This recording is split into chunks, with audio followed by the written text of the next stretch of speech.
महाभारत का युद्ध समाप्त हो चुका। महाराज युधिष्ठिर एक राज के रूप में अभिषिक्त कर दिए गए। अब भगवान श्री कृष्ण सुभद्रा को लेकर द्वारका लौट रहे थे।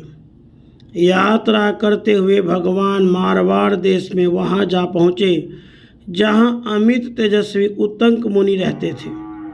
भगवान ने उनका दर्शन किया और पूजा भी की।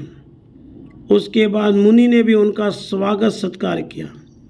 फिर कुशल प्रश्न होने लगे।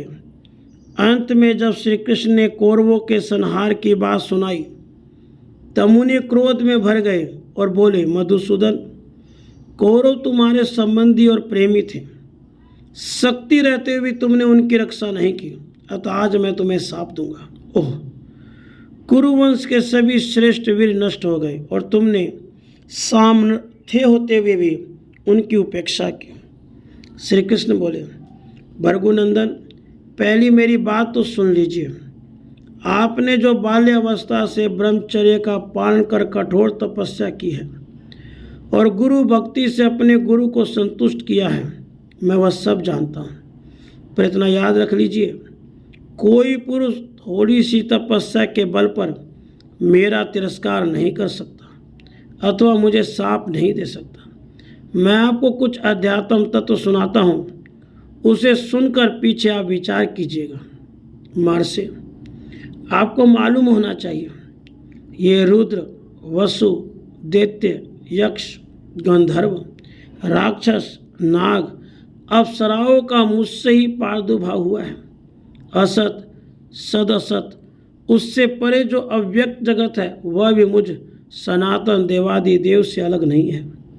मैं धर्म की रक्षा तथा स्थापना के लिए महात्माओं के साथ अनेक बार अनेक योनियों में अवतार धारण करता हूँ। मैं ही ब्रह्मा, विष्णु, रुद्र, इंद्र, उनकी उत्पत्ति और प्रलय का कारण हूँ। जब जब धर्म की हानि और अधर्म की वृद्धि होती है तब तब मैं विभिन्न योनियों में प्रविष्ट होकर धर्म मर्यादा की स्थापना करता हूँ।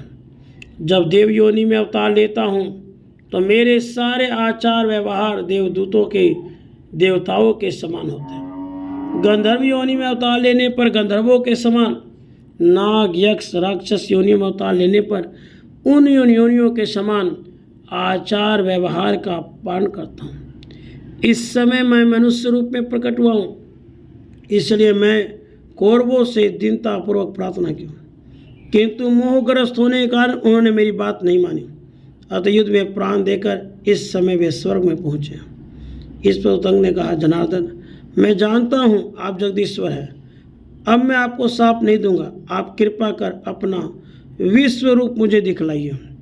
तत्पश्चात भगवान ने उन्हें सनातन विष्णु स्वरूप का दर्शन कराया और वर मांगने के लिए प्रेरित किया। उत्तंक ने उस मरुभूमि में जल मिलने का वर मांगा। भगवान ने कहा, जब भी जल की आवश्यकता हो तब तब मेरा स्मरण कीजिए। यह कहकर श्री कृष्ण द्वारका को चल पड़े।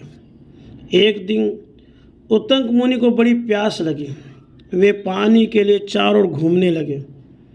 इतने में ही उन्हें श्री कृष्ण की बात स्मरण हो आई। उन्होंने श्री कृष्ण को याद किया।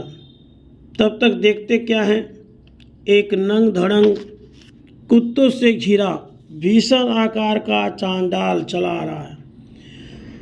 उस चांडाल के मूत्र इंद्रिय से अजस्त्र जल की धारा गिरती दिखाई देती थी। वह मुनि के निकट आकर बोला, महर्षि, आपको प्यास से व्याकुल देखकर मुझे बड़ी दया लगती है। आप जल्दी आकर मेरे पास जल पी लीजिए। यह सुनकर कुपित होकर उत्तंक उस चांडाल को डांटने लगे और वर देने वाले श्री कृष्ण को भी भला बुरा बकने लगे। उनके इनकार करने पर कुत्तों के साथ चांडाल वहीं गायब हो गया। यह देखकर महात्मा उत्तंक समझ गए श्री कृष्ण की ही यह सब माया है। तब तक भगवान श्री कृष्ण शंख चक्र गदा धारण किए वहाँ प्रकट हो गए। उनको देखते ही उत्तंक बोल उठे, केशव, प्यासे ब्राह्मण को चांडाल का मूत्र देना आपको उचित नहीं। श्री कृष्ण ने बड़े मधुर शब्दों से कहा, मनुष्य को प्रत्यक्ष रूप से अमृत नहीं पिलाया जाता। इससे मैंने चांडाल वेशधारी इंद्र को गुप्त रूप से अमृत पिलाने भेजा था, किंतु आप उन्हें पहचान न सके। पहले तो देवराज आपको अमृत देने को तैयार नहीं थे, पर मेरे बार बार अनुरोध करने पर वे इस शर्त पर आपको अमृत पिलाने और अमर बनाने पर तैयार हो गए कि यदि ऋषि चांडाल वेश में तथाकथित ढंग से अमृत पी लेंगे तब तो मैं उन्हें दे दूंगा, और यदि वे न लेंगे तो अमृत से वंचित रह जाएंगे।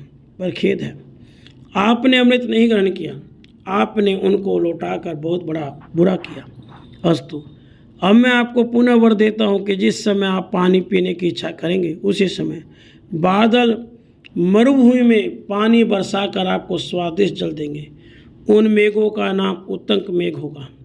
भगवान के यूँ कहने पर उत्तंक तब से बड़ी प्रसन्नता से वहीं रहने लगे। अब भी उत्तंक मेघ मारवाड़ की मरुभूमि में पानी बरसाते रहते हैं।